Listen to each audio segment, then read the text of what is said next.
Alright, here we are at Smokehouse Meets BBQ Catering, and I realized after an oversight something that I had not actually done. And as a person who loves barbecue, one of the things that I love most about barbecue are ribs.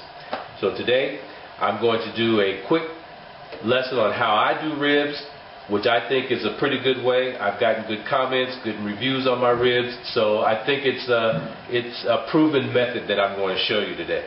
Alright? So, it's about 6 degrees outside today, March 25th, 2013, and we're going to just go out there and do it. So, we're going to endure the cold and endure the wind, because it's kind of windy outside as well. And we're just going to have a good time doing a slab of ribs. Alright, they're going to be my Cajun bacon wrap ribs. Alright, so we'll be right back with that. Stay there. Okay, so here we go. So as you can see, what I've done is I've started peeling what I call the silver skin off the back of the ribs. So I just took a knife and scored it a little bit, and then I'm just going to pull this skin off the back of the ribs.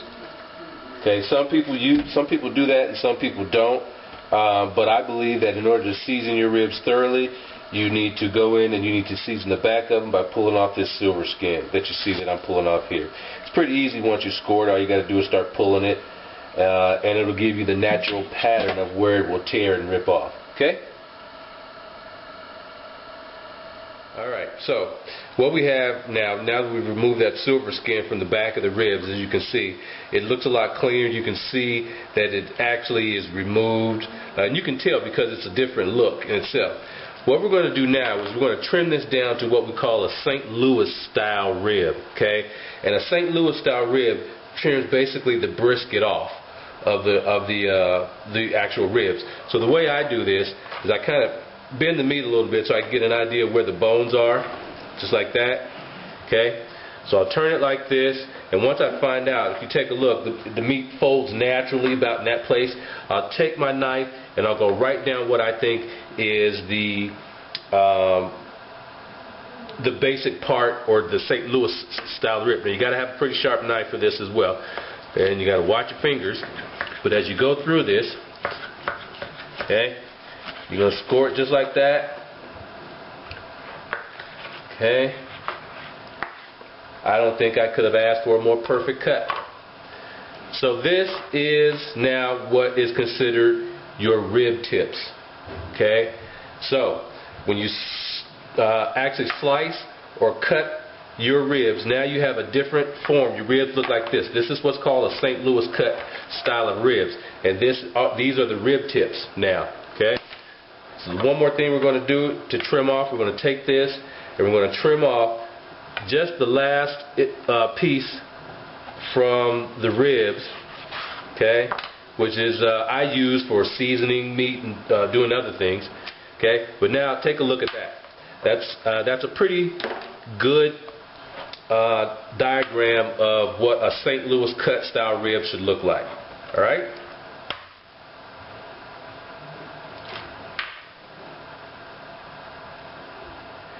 Okay, the one thing I've never been ashamed of is actually showing what I put on my ribs. A lot of people will not divulge that information to you, but I have no problem doing that. So, let's get a close-up look at what we have here. So first thing we have is some olive oil that's going to go on there. Alright, and this is the exact order that I put this stuff on. So for me, this is how it works. So we have olive oil, then we have yellow mustard, and then we have garlic powder, onion powder, and black pepper. Then we have some cumin, or cumin, whichever you prefer. Alright. And then we have some ground turmeric. We have some ground thyme. We have some hot sauce. We have some sweet basil. Okay, sweet basil right there. Some cayenne pepper. Some Worcestershire sauce. We're going to use some Old Bay. Okay. And we have some Cajun seasoning, brown sugar, and the one thing that's not showing that I will put on there is paprika. Okay, and that's going to be the last thing that I actually put on. Alright, so there's my seasoning for my ribs. No problem showing it to you. Alright, so I'm going to show you how I put it on. So I've got those St. Louis style ribs along with that brisket that you see laid out here. So here's the way we're going to do this. We're going to start off with a little olive oil on each one of them. Okay, I'm going to rub that in. And we're going to do this for the front and the back for both of these. A little olive oil. Alright. Next comes some mustard. Okay. And then we're going to sprinkle on some garlic powder. So the way I do it, I go up once and back up once. Okay. The next is onion powder. Down and back up. Black pepper.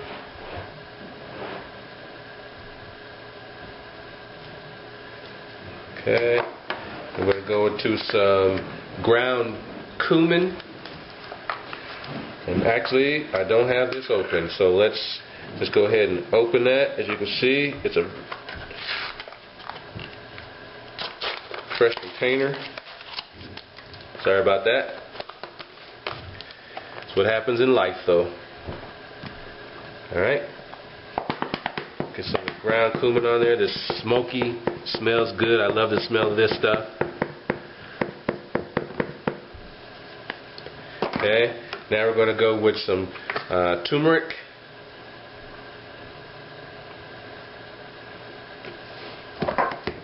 Some thyme.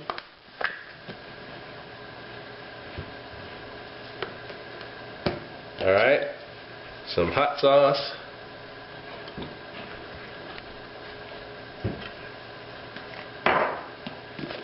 Some sweet basil.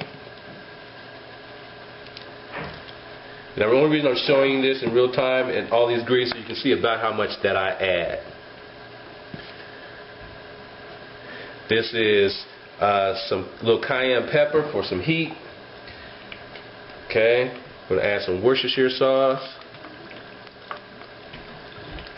Alright, the next is some Old Bay. I love cooking with this stuff. I use this more for regular food than I do for seafood. Alright, and the next is some Cajun seasoning.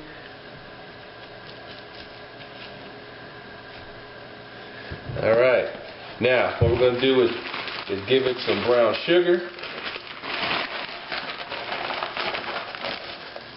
Not a whole lot, but just enough to cover it like that. Alright, next what we're going to do is take all that and we're just going to rub it in. See how that works now? Some people rub the mustard in first. You can do that.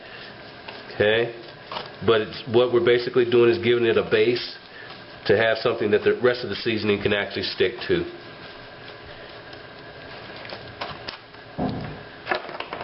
Alright, so I'm going to take this same, and this is that little side piece of meat that I had there. So I'm going to take this same get up here and do it the same thing on the other side. The one thing I'm going to do, the last thing I'm going to do I should say, is add my paprika. And it's just regular ground paprika.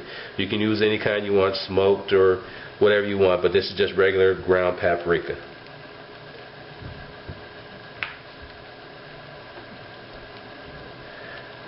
Alright, so people say, well, why don't you just mix it all up together and put it in one? I don't like to do it that way because it comes out better for me this way. But however, you can take this mixture that you see, all the things that I've shown you, you can certainly put them into one bowl and proportion it out the way you want and make it a rub. This is the way I do mine. Alright? So we're going to take this, we're going to do the back, and then we're going to let these sit for about an hour. Okay, one of the last things we're going to do before we actually put these on the grill, I've had these in the refrigerator marinating for about a couple of hours, and then I actually took them out and let them sit and get back to room temperature for about a half an hour. So now we're going to leave the actual St. Louis rib as it is, but we're going to take the actual rib tip, and we're going to wrap that in bacon. Okay, so we're going to take that and we're only going to do it in a couple different places, not a whole lot. But the point is to get it wrapped, and the bacon just adds a whole nother dimension of flavor to it. Right? Do one more. On the end, like that. Okay? So we just got it in a couple places. Now actually, I think what I'm going to do is change my scheme a little bit. And I'm going to do it like this instead. I'm going to put that there. Put that under there like that. I'm going to take this one. Put it next to it. Put it under there like that. Okay. And again, we're just going to take the bacon and wrap it back around there. And here's the piece that I pulled out before. Take that, tuck it in there, and wrap it around.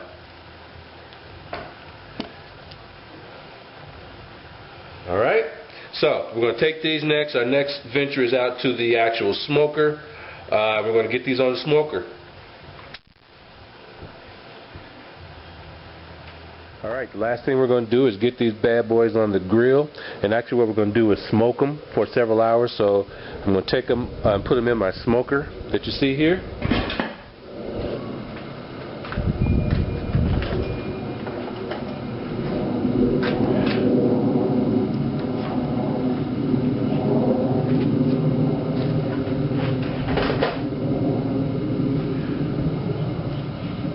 Alright, we got these in here. We're going to basically just leave them alone for the next 3-4 hours. Okay? Come back and check, make sure our water's good, but everything else is done. It's just a matter of smoking them and letting them get smoked.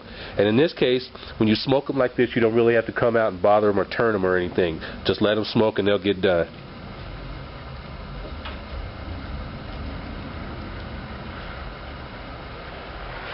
Here we go. Alright, we're about 2.5 hours into the cooking process for these ribs. And as you can see, they're coming along fine. We've got probably about another 2 hours the way we're doing this in order to get this done the way I want it to be done. But it's a gorgeous picture. A gorgeous picture. Okay, so as you can see, here are those ribs now. They've been laid out. We've taken them off the grill. It's been literally 4.5 to 5 hours since I put these on. And as you can tell, they are all the way done through, and they're very tender. Here's how you tell if a rib is really done. When you bend it like that, and it starts to break apart from the bone, it's done. You see that? They're falling apart. So, just going to take one and cut it. Get away from the bone. Okay, see that? It's got a nice smoke ring around it. We do cut it like that. Show you. There you go. Alright, see that? That's a very nice smoke ring that's around it right there. And this meat is done after 4 or 5 hours. So, here's the bacon wrapped rib tip that goes with it. That bacon is delicious, it's savory. It helps tenderize and keep the meat moisture as well. Or moisturized, I should say, as well. So there you have it. Smokehouse Meats BBQ Catering. Ribs. This is what I do best. Come get some. www.smokehousemeats.webstarts.com or call me 720-436-3567.